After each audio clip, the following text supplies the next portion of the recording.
Hi there, it's Lori, and I have a video to show you today on using alpha sets that might come with kits when you've bought them from different designers. And as you probably know by now, I don't load my different digital designs that I purchase into the content and bring them in as packets. What I do is I just work with Windows folders. So I'm going to show you my method and how you can do some different things with the alpha sets that are really cool and easy to do. I'm going to use Simple Pleasure Designs Christmas Time Cardboard Alpha, the new freebie. And this is the folder where the whole alpha is. So it's sitting on here in a Windows folder. And I'm just going to work with one word to show it to you. I'm going to do the word holidays.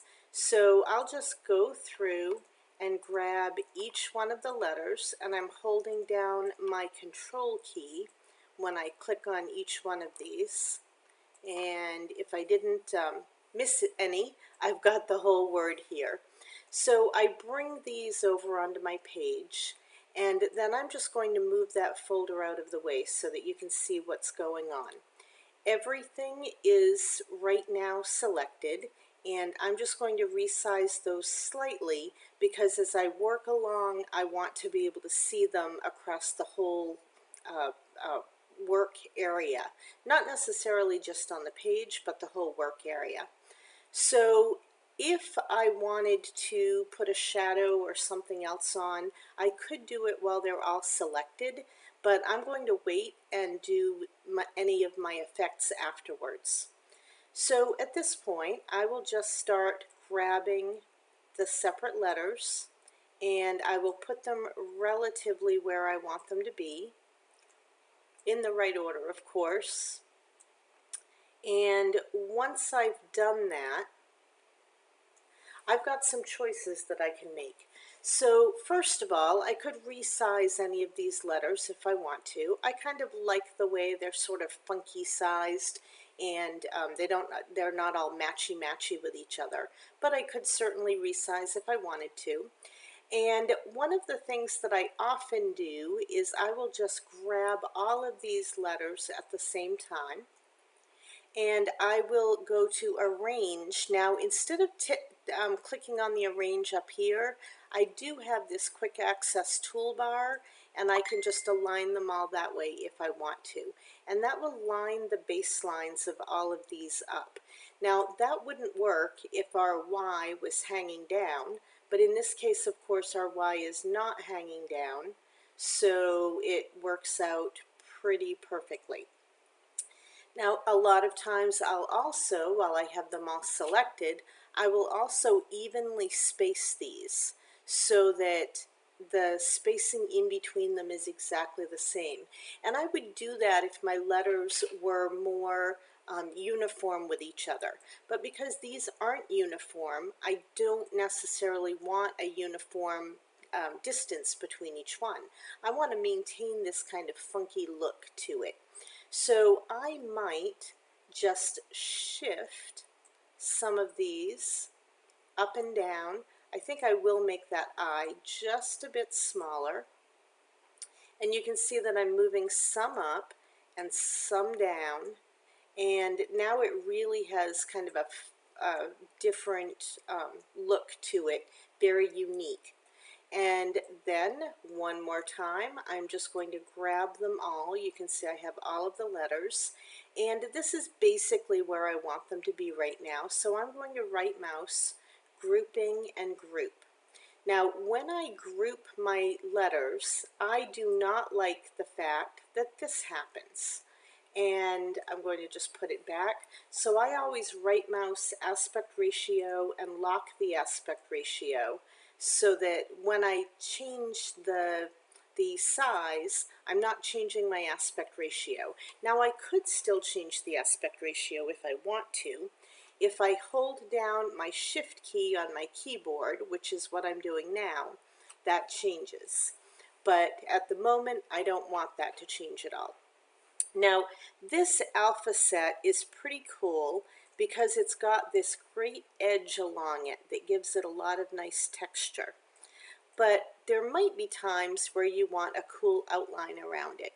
So at this point with my group, I can just click Outliner, and it's going to put this basically the exact same shape with maybe a little bit that's not absolutely perfect over the top of this. And what I can do is drag it down and put it underneath, and then I can go up to my stroke and I can make a larger stroke, and you can see that that outline gets bigger and bigger. So as I choose different numbers, that stroke gets bigger and bigger.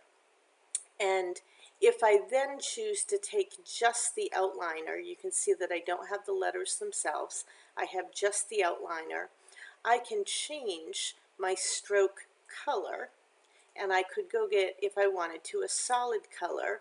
And these are all the colors in the browns that are already here. I could grab any one of those, and I could change the stroke color, and it will make it look like a perfectly spaced around the edges of the alpha edging. So now I have my stroke and I have my letters, and at the moment, of course, they're not attached to each other, but I can certainly attach them together. And I could either do a temporary attachment with group, and then what happens when I do group? Yes, exactly. I have to go back and aspect ratio and lock again. Or if I was ready to make this permanent, I could just flatten these and then they would become permanent. But I'm not going to do that for the moment. I'm just going to do group. Now, it also looks really cool, of course, to have a shadow, and the bigger and more textured your letters are, probably the more shadow that you want. So I'm going to go up to Format, and I could just go straight to a heavy shadow, but what I want you to notice, and let's make this a little bit larger, is when I do that, because I'm grouped, it's putting the shadow on the actual alpha plus on the stroke. And I don't want that because then it doesn't look as natural. It looks very fake. So if I were to want a shadow on just the stroke, I would either have to flatten at this point, or I could ungroup. And once that ungroups, I'm going to select just that background outline, and then I could go in and put my shadow. And now I could go back and group these together. And once again, I would go in and aspect ratio lock, but now I've got the exact shadow that I want. Now, I will say that typically a heavy shadow is far too much for an alpha set. I'm a big fan of doing a little bit less shadow when I have alphas, and certainly no shadow on my journaling the vast majority of the time. But because these are a lot more textured, you might want that heavy shadow on there, and perhaps you just want the light shadow. But that's it. Hopefully that helps to show you a few things about how you can work with the alphas very easily.